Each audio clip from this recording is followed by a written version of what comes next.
Hi folks, and welcome to 2024 and a happy new year to everybody. During the Christmas break I was perusing the internet and I was really surprised to find that Jackson are still making this model of guitar, which I've had since around 2016. This is the Indonesian made Jackson Soloist, the SL2Q-MAH or SL2Q Pro. Now, this version they do not make in this colour anymore, which was a beautiful root beer, it was called, with matching headstock. However, they make it in a gorgeous purple with gold hardware, which I really do like. However, this has been tried and tested for certainly 7 years. I think it was late into 2016 I got this. I would need to check back, but I've had it quite a while, used it an awful lot, used it in bands back in Scotland as well before I moved to France. So this one's been tested well and truly. Anyway, the spec from the new model or this year's model or the current range is identical. So I'll run through that and start down here. 1000 series Floyd Rose trem. Now, the 1000 series is not the highest spec and it's certainly not the lowest spec. We're kind of in the middle. We're in a good working, usable, quality bit of trem. Pretty hard wearing, tuning stability, very, very good. I also have this trem in my Kramer Pacer, which I've reviewed earlier, talked about. That's kind of my number one guitar for singing and playing. This is always really my number two that I take with me to a lot of gigs. I find this one very, very nice to play, very reliable, very stable. You'll hear me saying that a number of times. It's always stable, strong and stable. Sound like a politician. Anyway, this has the Seymour Duncan Distortion pickups. And I would say that's almost it's not the best name for them really, because they're hot, but they're very, very well balanced, very clear. The lows are nice, the mids are nice, the top end is nice. They're not harsh, they're not a mid push. They're not, to my taste, quite as 80s as the JB. I do love the Seymour Duncan JB. However, these are really, really a well-balanced pickup. And I'll do some clean stuff as well, let you hear that. Controls are very simple. We have a volume, we have a tone pot, there's no push-pulls, there's no coil splits.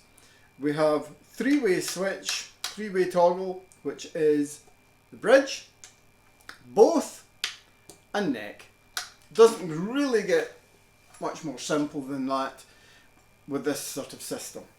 The neck was one of the main reasons I went for this guitar. I always wanted a Jackson Soloist. I'd had Dinkies and I had a Jackson Stealth in the past, which was a very, very thin guitar. Didn't gel with it so well, but the Dinkies I got on well with.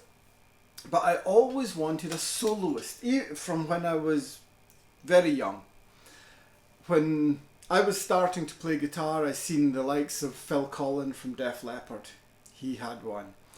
I seen Dave Mustaine, Marty Friedman. They were playing Jacksons, albeit Kellys and King V's. And Scott Ian from Anthrax had one, and I think it was the other guitarist at the time in Anthrax, Dan Spitz. He was a Jackson player as well. So I seen Jacksons all the time. I even seen Kirk Hammett playing a Jackson V, Randy Rhoads V. I was a big kind of Randy Rhoads fan, so that was another. So Jackson were always there. I tended to play a lot of Ibanez, but Jackson were always there. I've had them since the mid-90s, on and off, different Jacksons. Now, the thing was, a lot of the Jacksons I had seen were the soloists. Were neck through as they are, so that ticked that box, but an awful lot of them had a painted neck, gloss neck, and none of my guitars, that's never been my thing. I've always liked a natural neck. However, when I was looking at this model, I realised that this was just what they call a hand-rubbed oil neck.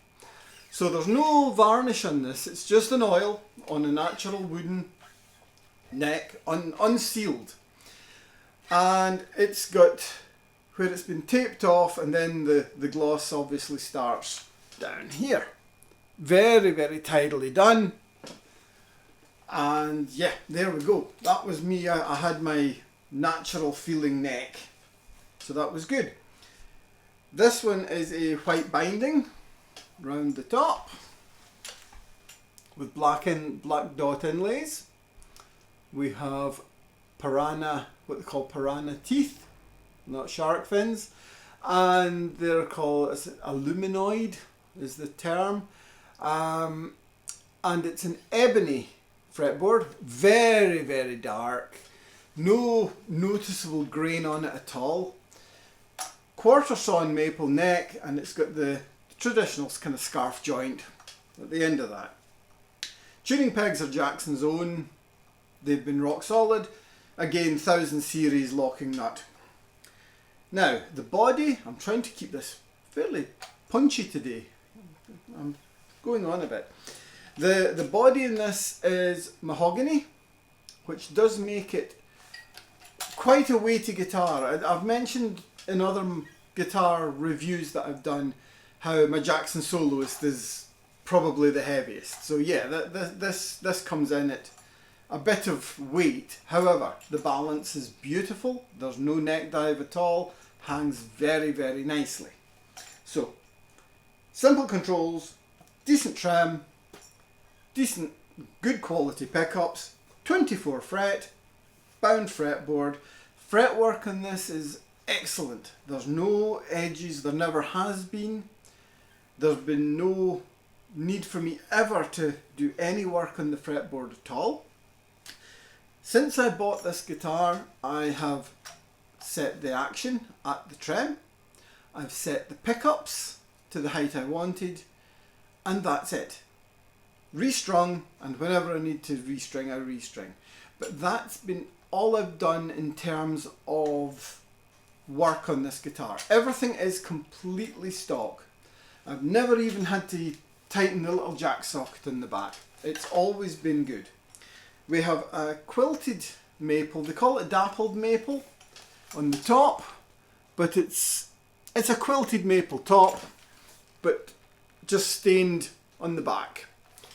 So simple enough, and there you go, the matching headstock, which is a nice touch. I do like having the matching headstock in this.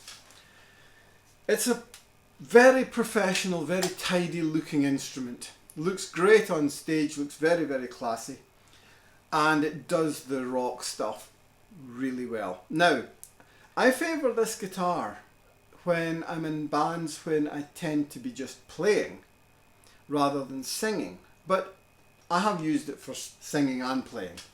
The thing that is quite nice, although this is obviously very much a shredding guitar, it still uses the 12-inch radius, compound radius fretboard. So it's 12 inches at the end that pays the money, and it's 16-inch at this end where you're doing your lead stuff. So you never have any choking issues.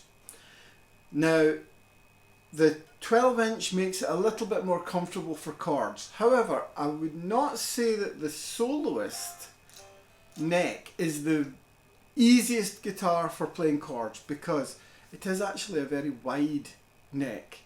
Compared to my DK2 Dinky, the Japanese made Dinky, this is a much chunkier neck. It's still nice and flat at the back. It looks like a thin neck, but there is a lot more wood in this. There's a fair bit of chunk to that. I would say that maybe helps with the tuning stability of this, because it's one of, if not the most stable guitars I've got for tuning. Any gig I've ever played with it, I've never ever had to retune mid-gig, which is fantastic. If nothing else, that's something I always want in a guitar. I want tuning stability above all else.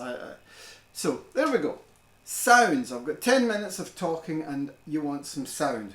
So I'm using Laney IRT 4x12 cabinet.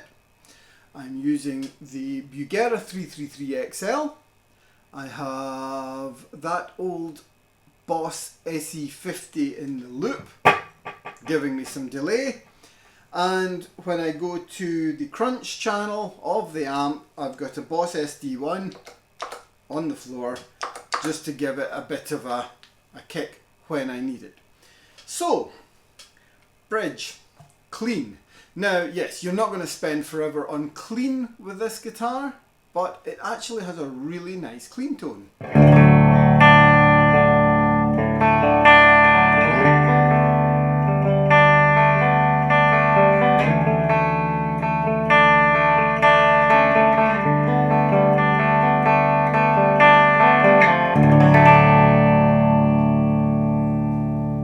And it sustains and sustains and sustains. It's beautiful for that. Another reason I kind of class this as my Les Paul. It sings. It's really nice. I'm not going to even consider if it's the maple or if it's the set neck or, well, neck through, or if it's the pickup combination. It's a whole cocktail of everything and it works. It's just lovely for that. So, middle, that was the bridge. This is both.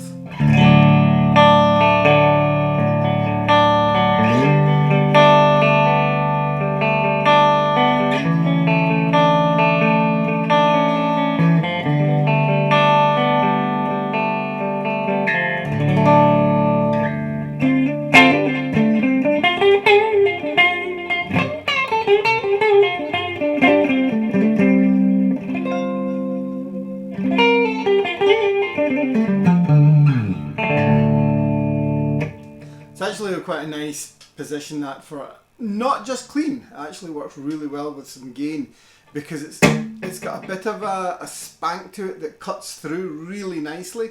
So if you ever find you're playing and it's a little bit muddy, that works really well in the middle position. The neck is really, really rich and plenty bass in this, but it's still nice and balanced. Doesn't sound muddy at all.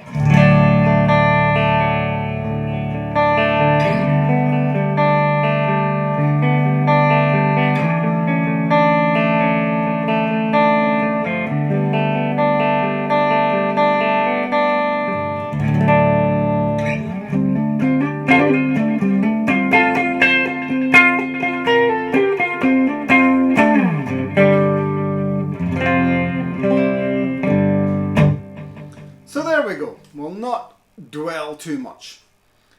So let's go to some crunch. And I'll keep the boost off for now. And back to the bridge and play some good chunky.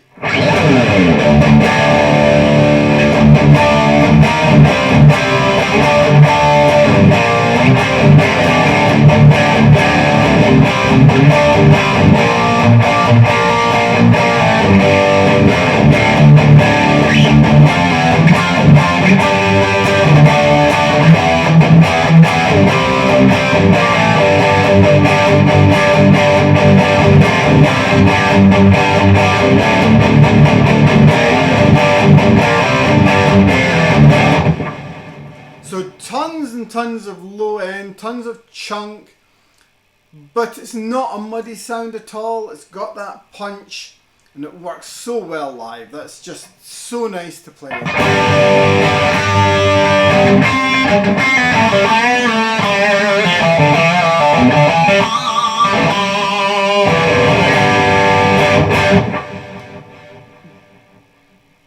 Thank you. But it's not harsh. The one thing I'll say about this guitar is it's never ever a harsh sound. It's always a warm sound. So that second position, like I said, it has this spank to it.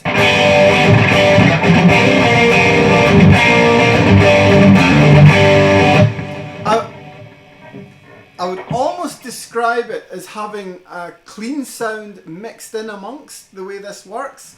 So you've got your gain tone like before, but the punch and clarity this gives is almost like having a slight bit of clean mixed in.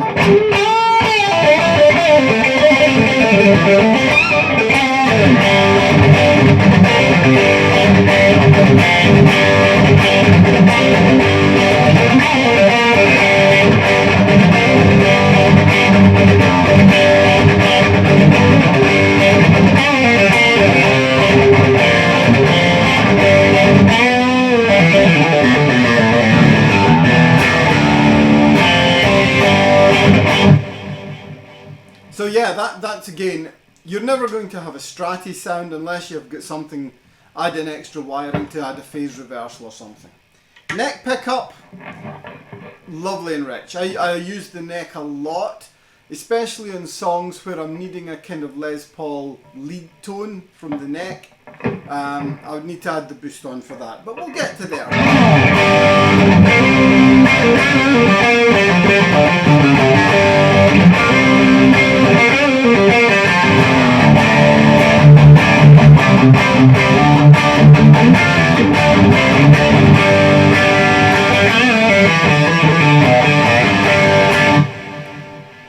Again, it's still not a muddy, dull sound. And I've got all the EQ set really pretty much in the middle with the amp. It's not, I'm not emphasizing or boosting or cutting very much. I'd like you to hear the guitar as it is, the best I can do with the microphone in the room. Anyway, bridge with a bit of boost on it.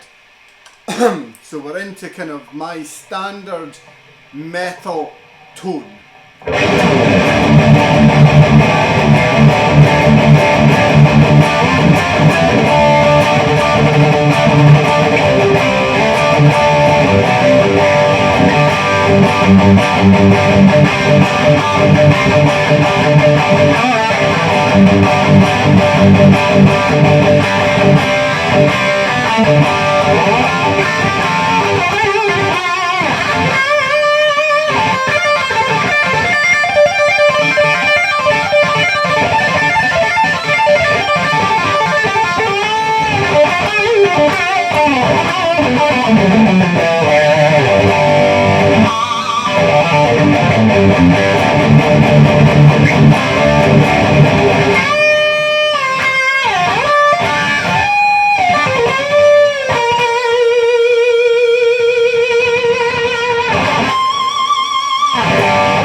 So the bridge sound there is everything you need for kind of rock and metal. It screams, it sings, but again it's not brittle.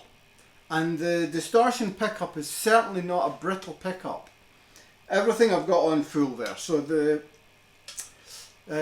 two pickups, the middle position, boost on. You can hear clear as day when I kick it in. Again, you still retain that spank, that brightness.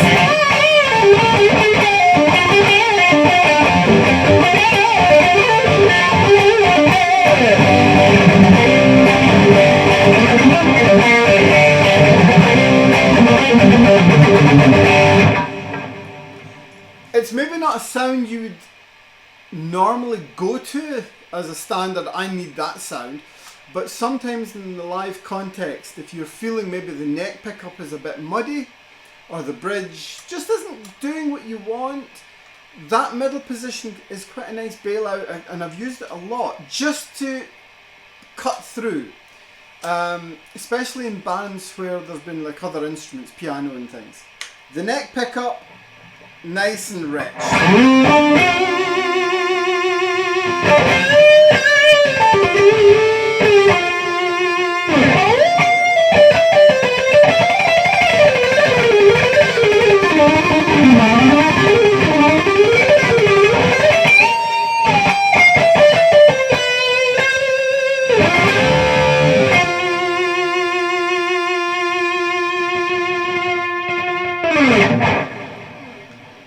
It's a lovely lead sound.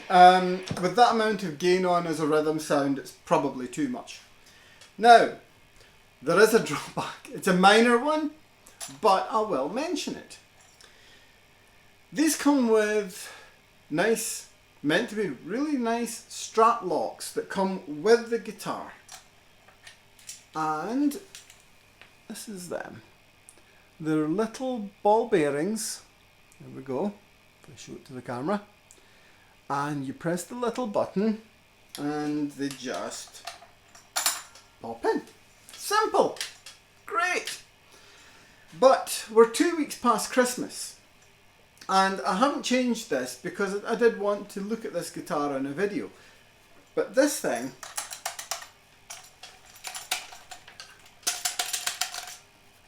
they rattle. Constantly these things jingle about. And like I say, jingle bell season's over. So if I take them off, set them there, nothing. Lovely. Put these back on and you have your own percussion unit. You don't need your drummer to be adding any chimes or anything with this. I despise that. I despise these things. Take them off. Get yourself a DiMarzio clip lock strap and put that on. That's what I use on all my Ibanez. That's what I use on really everything I can. They never go wrong. But these things, it's nice that they've given you them in the set, in with the guitar, but oh boy. Oh. You can do better. You can do much better. Now, when I bought this guitar, I bought a case with it. And the case wasn't cheap. They were £130 at the time. I bought this in the UK. So it was a nice moulded Jackson case for this guitar. But it's a nice finished guitar. I wanted to keep it a nice finished guitar. However, this is a €1,100 ballpark guitar. And it came in a cardboard box. No gig bags, no soft case. Ibanez Premiums come with a kind of soft gig bag these days. They used to come in a kind of nicer semi-solid case. This has nothing. And that's a concern. Because I would say this is in the quality realms of the Ibanez Premiums. Can't fault anything on this at all as a guitar. Some reviews have said, oh, it's not as good as the American ones. This plays perfectly adequately, perfectly good. However, I would much rather they still come with some kind of case. Because if you've parted with that much money, just to have it flying through the postal service with a cardboard box is a concern. So Jackson, not that you'll really pay much attention to me, however, yeah, it needs that. Anyway, that's pretty standard these days. So there we go, nice guitar, still valid. They do a purple version. I'll put a link to the new version below. And if you've made it 23 minutes into this, thank you very much. Please like and subscribe. I keep meaning to say that at the start of the video. And I forgot again. I'm not going to redo this, just to add that in. So thank you very much, and I'll have something for you very soon. Mainly up there, I've got a Wampler pedal. I'm not saying which one, but I've got a Wampler I got for Christmas, and I'm going to be doing something with that. But that's later. Anyway, thank you very much, and bye-bye.